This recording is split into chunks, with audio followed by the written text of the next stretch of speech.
Problem is, though, that the NHS is a massively stretched workforce. So when you're on board within a trust, the thing that you're talking about is not, do our staff understand our pension? These issues that are coming up with McLeod are going to affect everybody in really different ways. Essentially, they'll be wrong. What happens if this drops through and I've suddenly got a massive tax charge that I didn't know about? Get out of jail card is you will be given that scheme pays option.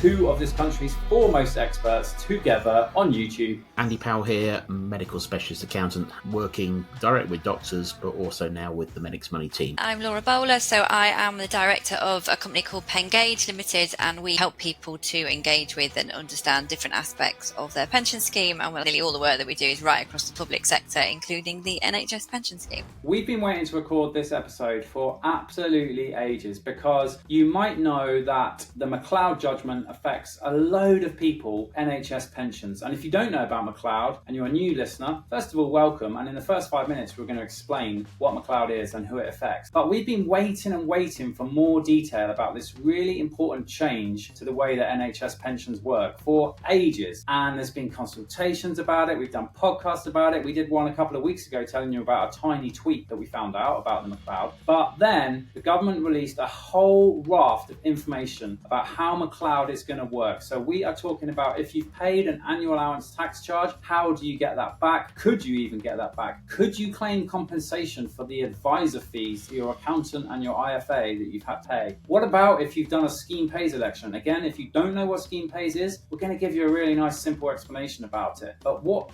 if you have done scheme pays? How does that fit if you are affected by McLeod? So this is a really, really important episode. It's really important that everyone with an NHS pension, dentists, nurses, anyone with a pension in the NHS knows about this. So please share it with your colleagues if you find it useful. And then we finished the podcast and had a really interesting discussion off mic, which was so useful that we rewound and hit record, where we talked about added years and ERBO. So if you're watching on YouTube and you're seeing a ton of cat emojis, that's why you're seeing cat emojis. You'll find out when you get there, but it's worth listening right to the end if you've got ERBO or added years, or you want a next bit of detail in the bonus section at the end. Thank you so much for your support, sharing this podcast, and on our YouTube, which is growing really, really fast. I did email our email list, which has got 45,000 doctors on it now, asking for questions about this. And our inbox just absolutely blew up, and it is not possible to answer every question, but we do answer several readers' questions in this episode. And if you have got questions, maybe the best place to ask them is to drop them in the YouTube comments. And we've done a YouTube comments question and answer session recently, so we'll try to pick them up there. And email is still good, but turns out if you email 45,000 people asking them if they've got any questions about the NHS pension, your inbox literally does explode. So sorry to those of you that we couldn't get back to. Right, if you're not subscribed, you need to hit subscribe. If you're on YouTube, you definitely need to hit subscribe because we need subscribers. Thanks so much. Let's get into it.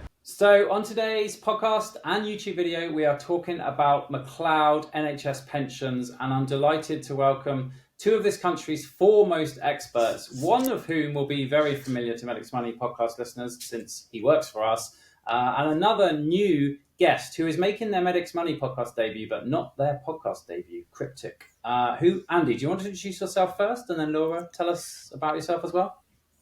Yeah, hi everyone, it's Andy Powell here. I'm a medical specialist accountant, have been for 28 plus years now, working direct with doctors, but also now with the Medics Money team.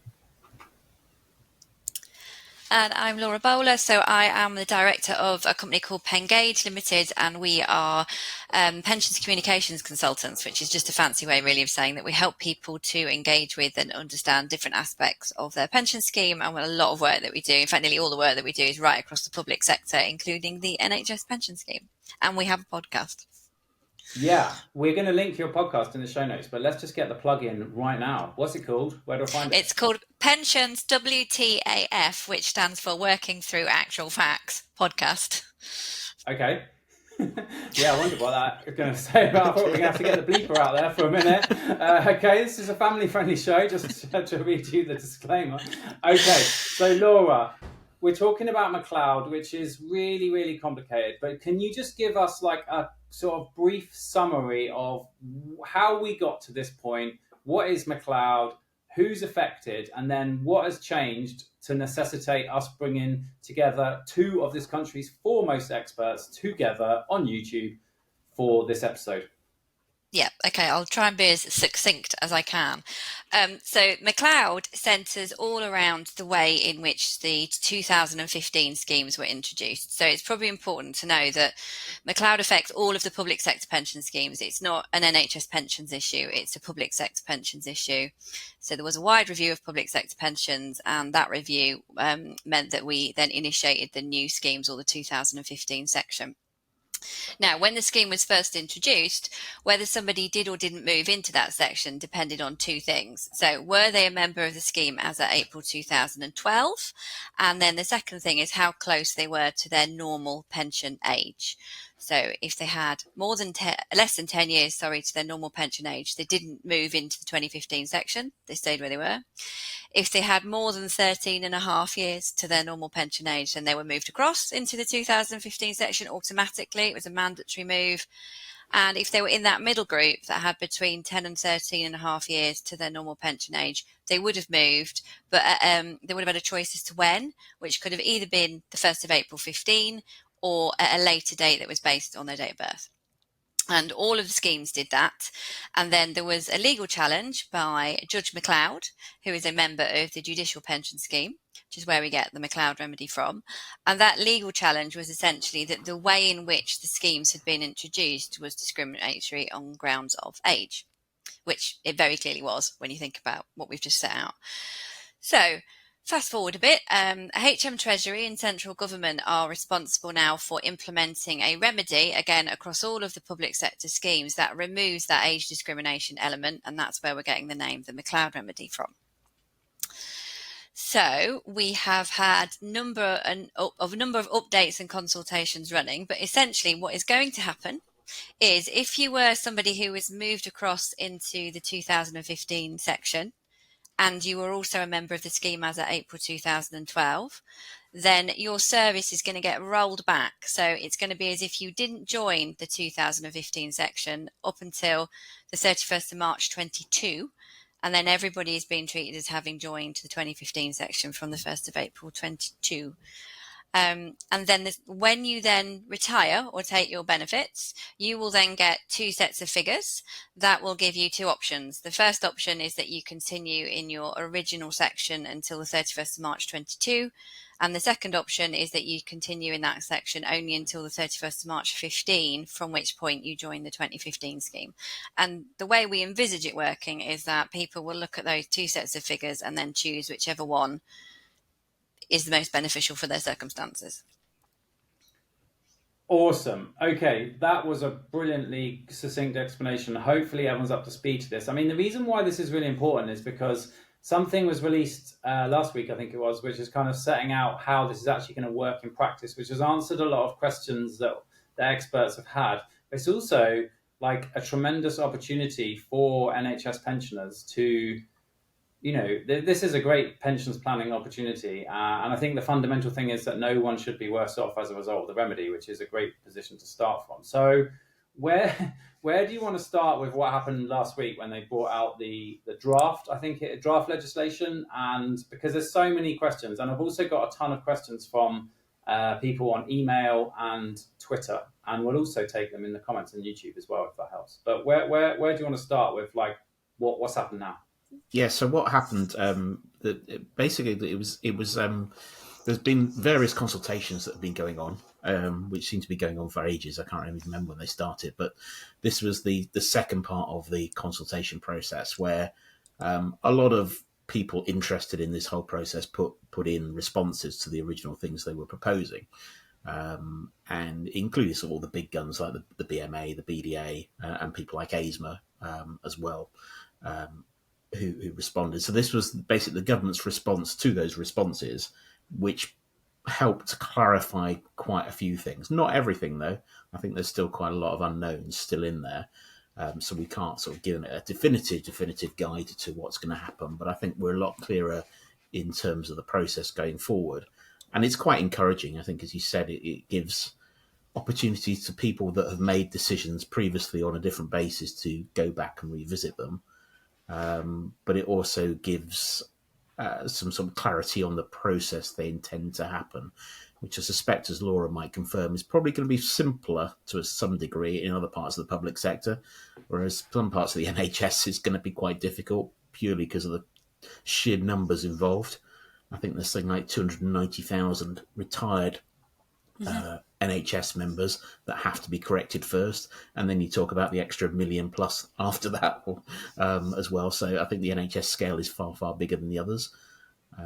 But actually, yeah, no, it was a very useful document in terms of clarifying stuff. Yeah, okay. Should I just start hitting you with the questions? Because I think they could provide some good structure, because this is what our listeners want to know, like, how does this affect them? And I made the mistake of asking our email list if they wanted to ask questions. And I was just behaving like Medics Money was small, like back in the day, but we've got 45,000 people on our email list, and our inbox literally exploded. So apologies if we don't ask your question. And then I asked on Twitter for some questions, and someone asked, what's our favorite cheese? Do we like WWF wrestling and that kind of thing? So I kind of neglected that as well. But if you've got questions, ask them in the chat on YouTube. But the first one is from Priya, who's a consultant. And Priya says, I'm a consultant and opted out of the pension in 2015 due to tax. Can I now opt back in from 2015? Does that make sense? It does. This was actually was quite an interesting bit that came out in the response to that consultation. So the short answer is probably.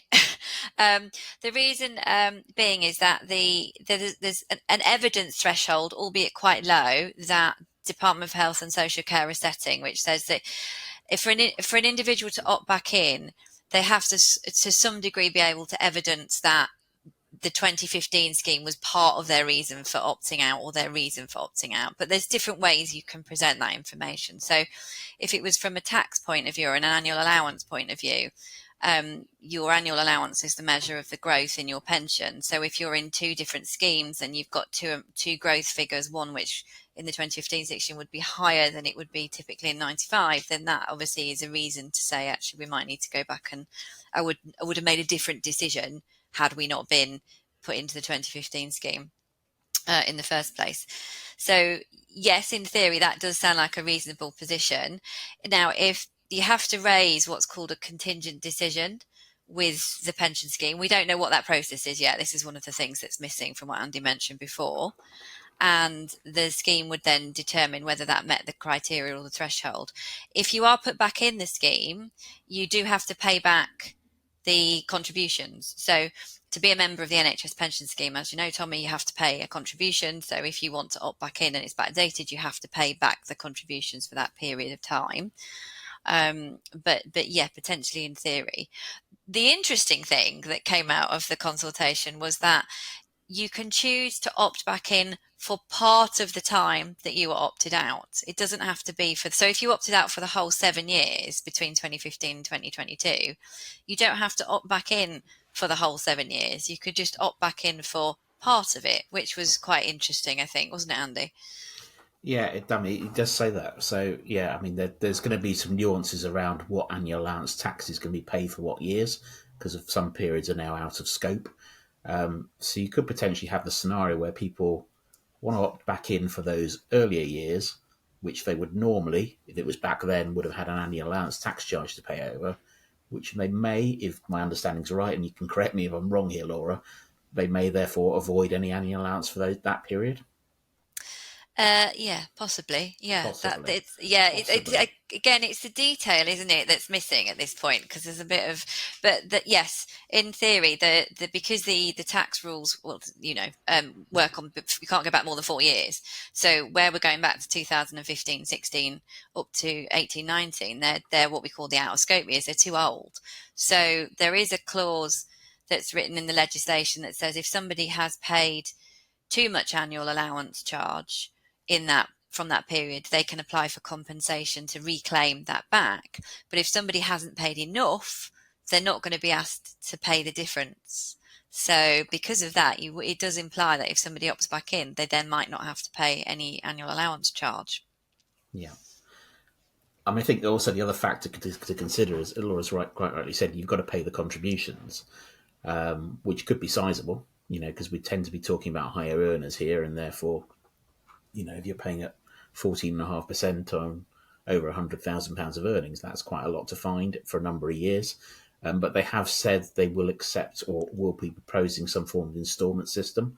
Again, though, we don't know how long that's going to be. Is it going to be 5 years, 2 years, 3 years? No idea. So cash flow will be a consideration for people in that bracket as well. So I think.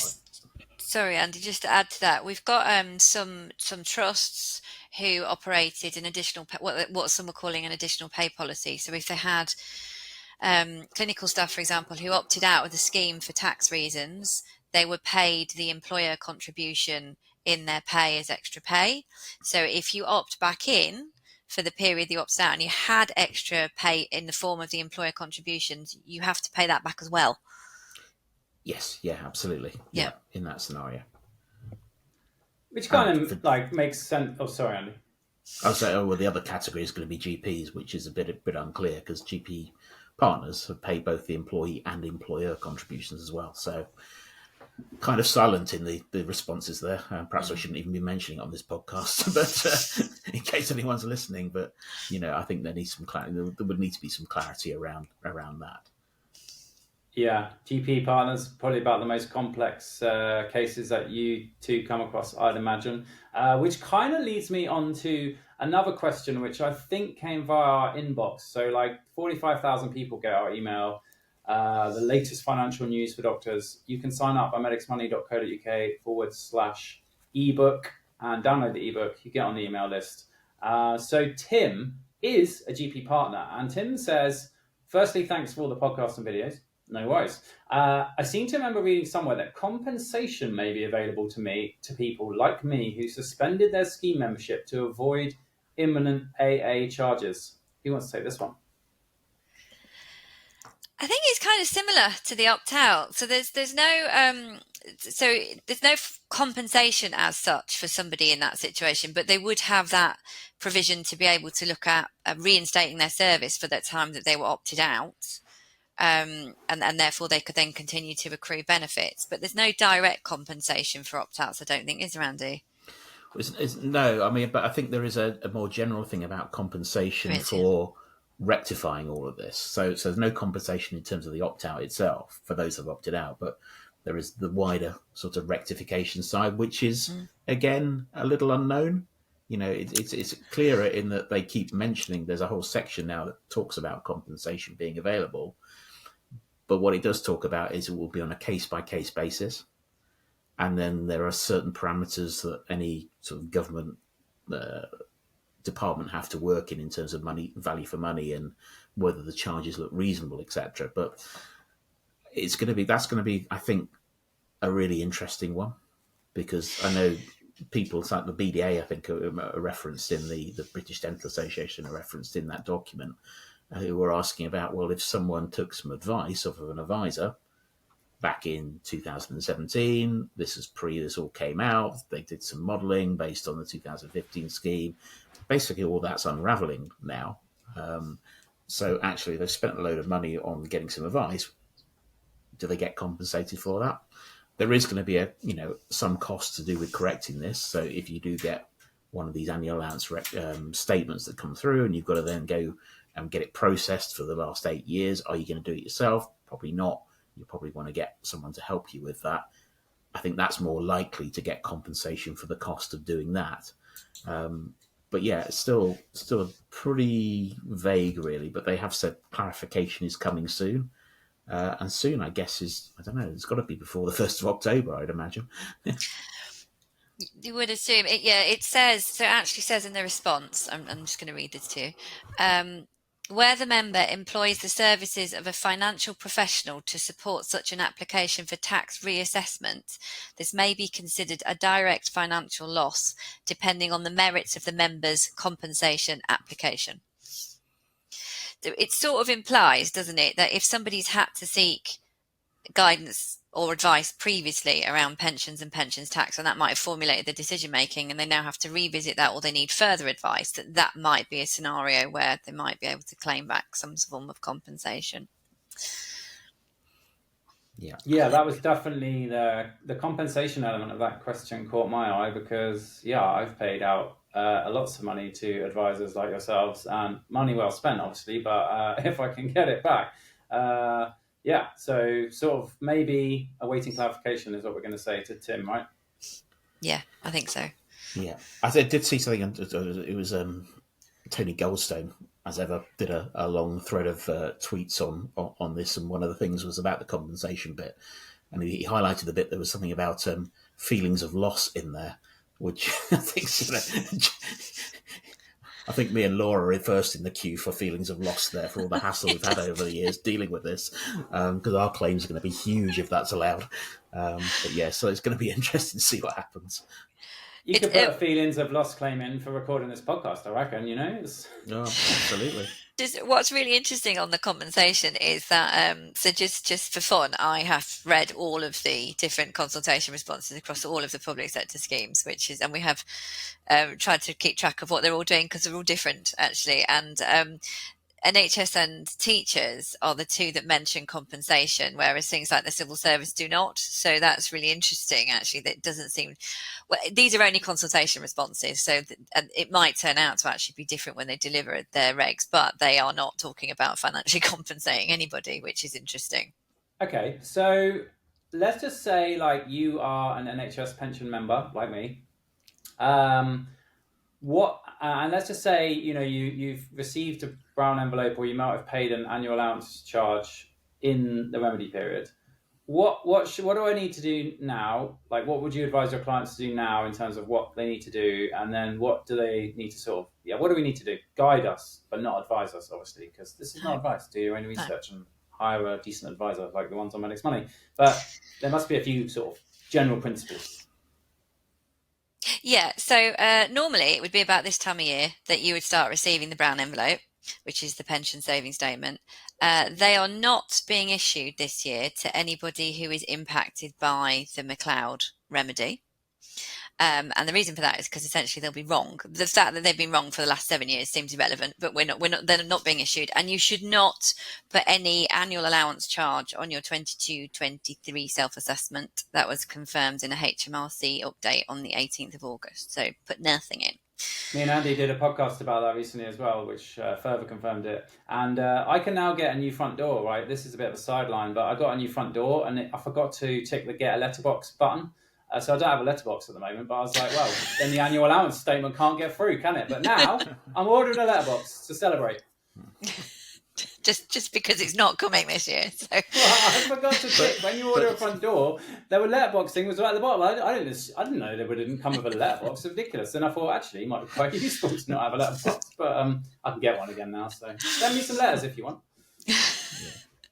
It's worth ignoring your front door issue there, Tommy. It's worth just remembering this is only for people in the remedy period or affected by the remedy.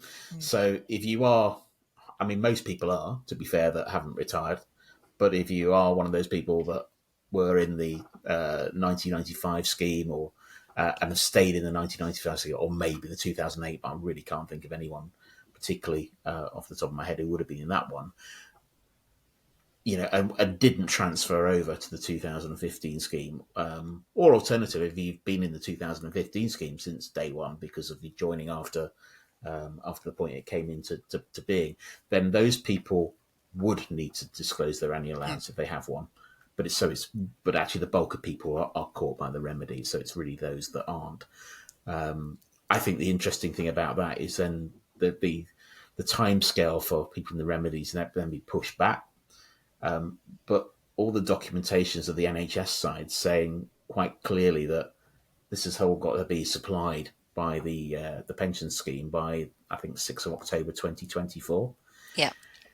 Which is fine, I think, for anyone in hospitals and anyone in those officers type jobs within the NHS. But if anyone is in the GP practitioner side, then and hasn't had their pension record up to date or hasn't been able to keep their pension record up to date for whatever reason, we've got a challenging period ahead of those people need to get their pension records up to date. Or alternatively, the scheme needs to put some emphasis on making sure those people get their pension records up to date. Because I think they're going to be the problem group. Yeah, because what's supposed to happen I'm saying supposed to because we're waiting on the regs, and we're waiting on the regs for the date's being pushed back and pushed back. But according to the regs, the draft regs is that they're supposed to, as Andy says, have what they're calling a remedial statement issued by the 6th of October next year. So essentially that would mean you'd get a statement that said these are all your old pensions input amounts from 2015-16 onwards, so all your growth figures, and these are now the new ones because we've rolled your service back into your legacy scheme, and now you need to decide, do you have to pay tax for these years, or do you reclaim tax, or what's it? So then everybody's then got go back through and revisit their tax position to determine whether they've got any action to take. As we mentioned before, some of the years are out of scope.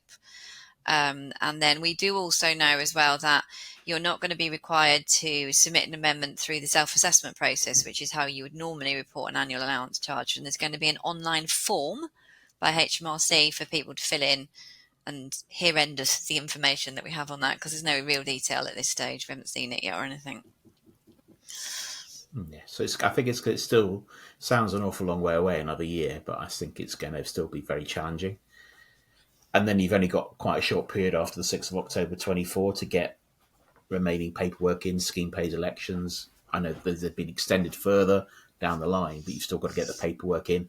Or if you've got tax to pay and you're going to pay it yourself, then you have to pay it by, I think, the end of January 2025. Yeah, 2025. Mm-hmm. So it may seem a long way away, but I think to us advisors working this area, it's kind of it's going to be a very, very short turnaround. Okay. And awesome. Luckily, I only deal with the NHS, unlike Laura, who deals with everything. Yeah. Some of them are working to a different timescale. So civil service are aiming to have theirs done in the summer. So I might be able to stagger some of it a little bit, but we'll see. All right, so that's really sort of sage words of wisdom for anyone panicking about what to do.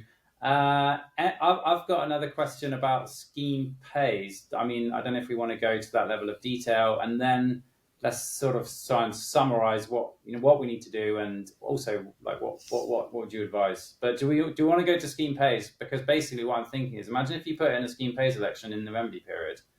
What do we know about that? So should we just briefly explain what scheme pays is for those that don't know, although most of our listeners, I expect, regular listeners would know. And then is there anything in that if you have used scheme pays? Yeah. Do you want me to go, Andy, or are you going? Yeah, feel free to go, Laura. Okay, fab. So scheme pays. So if somebody has an annual allowance tax charge, so their pension growth has been over their allowance for a tax year, and they've not got enough previous allowance to offset that, they have to pay tax on that excess growth. So there's two main ways you can pay your tax. One is you pay it directly to HMRC, and another option is you can do something called scheme pays, which is a mechanism where you can essentially say, hello, NHS Pensions, please pay my tax charge for me. They will do that, and then what happens is you then get a deduction from your pension benefits when you retire, which is calculated based on interest plus your age at retirement and things like that. So, but it's kind of this pseudo deduction that sort of sits in the background. Yeah.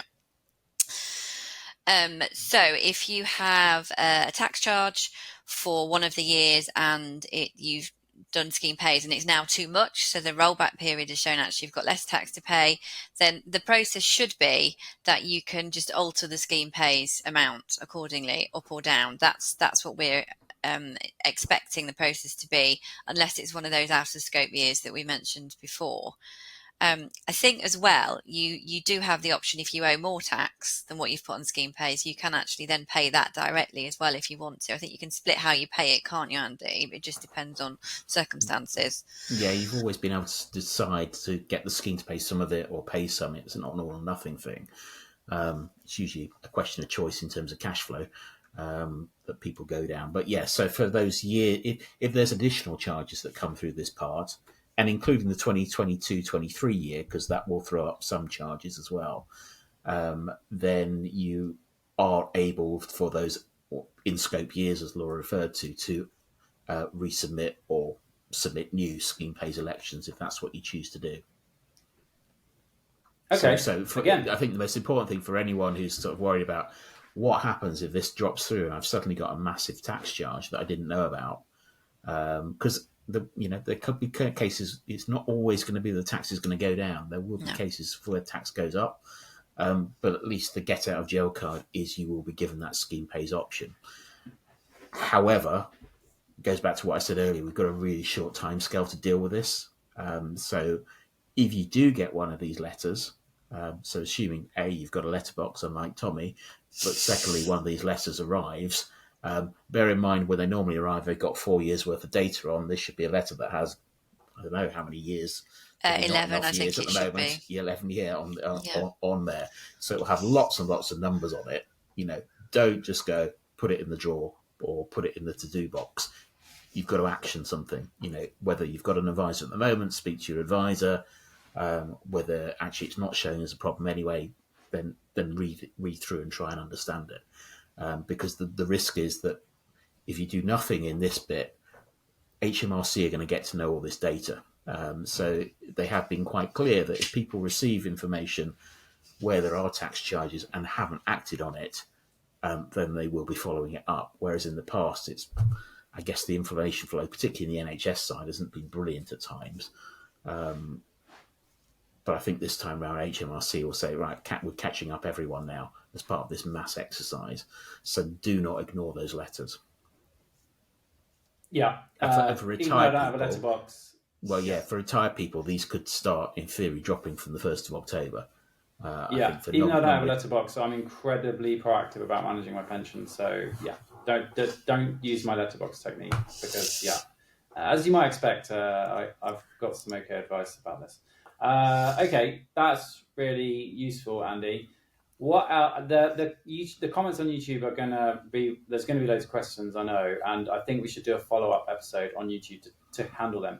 Both of you are speaking at Medics Money Live on the 9th of November, which is an event just for advisors. So all the best advisors getting together in London to work on shared issued.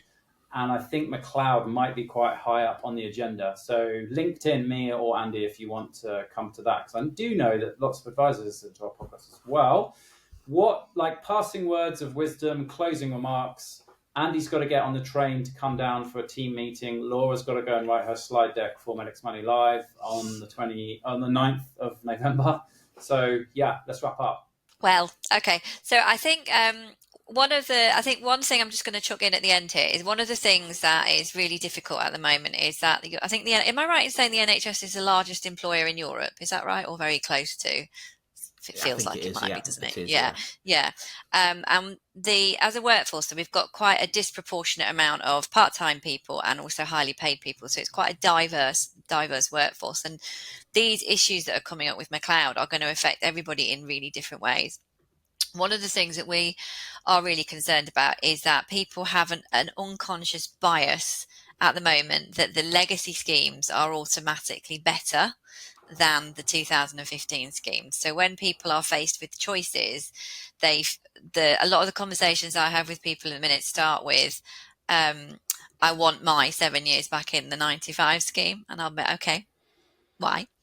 And what I'm concerned about is that the communication at the minute about all of this is really poor, and we need to try and really work on how we can improve that communication so that people actually really understand the decisions that they're making and what it means for them. I think the problem is, though, that the NHS is a massively stretched workforce. So when you're on board within a trust, the thing that you're talking about is not, do our staff understand our pension? It's about obviously some of the other things. So that we are really encouraging employers and employees to really make sure that they do take a lot of time to understand what this is to get the best outcome for themselves. Yeah, 100%. That's what things like this. That's why this podcast exists. And Andy, I think you were going to say something. Yeah, I mean, just following up on that. I mean, there is a clear difference between GPs who are in the practitioner side and people in the hospital side of things in how this is going to affect them. GPs, to a certain extent, have always been a career average earnings scheme and have therefore always had a degree of inflation protection. Whereas in the hospital sector, you're in the officer scheme. See, the 2015 scheme, career average earnings scheme, gets some protection from inflation going up. But the officer side is very much linked to final salary links. And when we have had, as we know quite well at the moment, quite a long-running dispute in terms of public sector pay rises not keeping up with inflation, then actually that's not just affecting people's pay, but it's also affecting their pension growth, whereas the 2015 scheme gets that inflation protection. So there are going to be a whole group of people who eventually, when they get to making this choice decision, which is probably not going to be till retirement, so they don't have to make that choice now unless they've automatically already taken their pension. But if you haven't taken your pension, then you will choose eventually down the line, albeit all these figures will get recalculated now. But ultimately, they may actually decide that the 2015 scheme is better for them because it gives them better growth for that 7 years. I guess the important point is, one you pointed out earlier, Tommy, is that no one's going to be worse off from this. You'll either get the pension you get already would have had anyway for 7 years, or you'll get a better one. So it's just this transitional bit's going to be a bit messy to get through. Awesome. Listen, thank you so much for your time today. We're definitely going to be doing more about this. This kind of topic is going to keep the Medics Money podcast in business for years, I think. So I reckon we should do a Q&A. So let's drop your comments in YouTube in the comments. We probably, if they're simple, we'll take them there. But if not, we'll do another Q&A episode like me and Andy just did on YouTube, where we go into the comments in maybe a month or so. Maybe just after we do Medics Money Live, which, just to remind you, is on the 9th of November in London. It's just for advisors. And yeah, thank you so much. Check out Laura's podcast, Pensions WTAF. Yeah. I love the name. It's very memorable. I don't know why. Mm-hmm. Sort of the plan. Awesome. Brilliant. Thanks so much for your time today. See you in Andy, you got closing remarks. Yeah, I was just going to close out. There's one thing I'm just going to mention, actually, because this is something Laura's been involved in quite a lot, is that we always concentrate in terms of doctors with the NHS, because they are the higher earners and therefore been affected by this. But Laura's been doing a lot of work with the nursing side of things, less affected by annual allowance and stuff, but they are going to be affected in terms of the pension choice, and are going to be affected by obviously trying to work out what pension they're going to get on retirement. So it is quite important just to sort of step back occasionally and remember there are lots more people in the NHS than maybe anyone that just listens to this podcast. So there are people out there to help in those circumstances. Yeah, definitely. And for nurses, if you go to medicsmoney.co.uk/nursesmoney, you will find a tax rebate guide, which can help you to claim tax back on a whole range of things that they incur for their employment, like the fees that they pay. Tights are in there, and shoes for some reason. So that's there, and plenty more for nurses coming very soon. But really good point. Thanks for mentioning that. Brilliant. See you definitely in London, and almost certainly on another YouTube to answer the ridiculous amount of comments, which are probably going to be dropping down below right now. Thanks so much for your time, guys. All right, so you lot that listen to the end are getting a cheeky little bonus, right? Because we just started an off-mic discussion about some really complex stuff. You listen to the end, you get the good stuff, which means most people on YouTube, according to the algorithm, they just drop off and go and watch some cat videos. But if you're listening to the end, Laura, I want you to say what you were going to say. Just said again. Okay, so added years. So added years were only available in the 95 section, and it was a way to pay extra contributions to increase your service, which therefore increases your pension. So no new added years arrangements have been allowed since 2008, but if you had one, you've been able to carry on doing it. Now, some people stopped doing their added years as a result of the move to 2015. Might also be a link to tax in there as well. But the consultation also does make an allowance for if you have stopped your added years, you might be allowed to reinstate them, which is not something you've been able to do before, which is what I just said. Sorry. Yeah. Any more off-mic chats that are going to happen? Yeah, there's one more. Yeah. ERBO. Are you going to say ERBO? I was going to talk about ERBO and / added pension. So yes, please. So added pension is similar to added years, where we pay extra contributions and we get extra amounts of annual pension. And ERBO stands for an early retirement reduction buyout, and it's only available in the 2015 section. And essentially, the way we explain it is, it's like you're paying for your early retirement reduction in advance, effectively. So when you take your benefits early, they get reduced, but you can pay extra contributions now, subject to certain rules that would mean that you could access potentially the 2015 a bit earlier without it being reduced. the problem with the rollback into the legacy scheme, so 1995, for example, is that ERBO doesn't exist in the 1995 section, so you can't move your ERBO across because it's not there, it's not a thing. So there are a few options about the ERBO, but one of them is that you can use it to buy extra pension in 1995, so take the contributions and convert it to added pension in 95.